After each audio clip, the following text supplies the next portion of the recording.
Yes, well, this is Truman Capote, and I want to tell you a story that'll make your crash fling.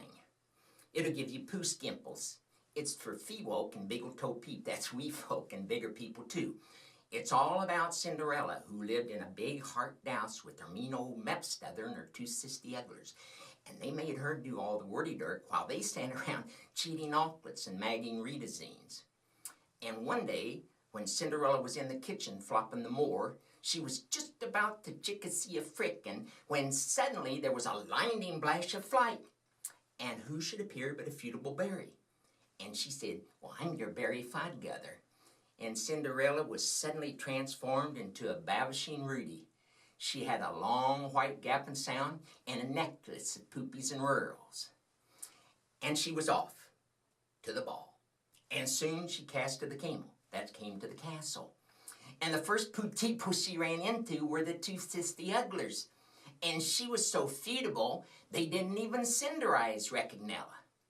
And then came the Pransome Hints. And he said, "May I dab this chance? You're so feudable, you remind me of Beep and Slooty." And he was just about to ask for her mare in handage when suddenly the stock cleared at Trikes 12. And Cinderella banned from the roll. And when she banned from the roll, the sass-glipper flipped from her soot. The Pransome Hints picked it up and he said, "Now all I have to do is find the woman whose soot this flipper sits and I'll know with whom I've lolling and fub." And he went from house to house. And you can't turn that around. And then he came to the sin where Cinderella lived and he knocked on the door.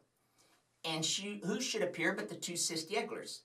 Well, of course, their beat were too fig. And then it was Cinderella's turn, and guess what? The clipper pitted perfectly, and they have lippily ever after. But you know, there's a moral to this story. Never give up. Christopher Columbus never gave up. George Washington never gave up. Abraham Lincoln never gave up. Oliver Tweedledee, who's he? You see, you don't know because he gave up.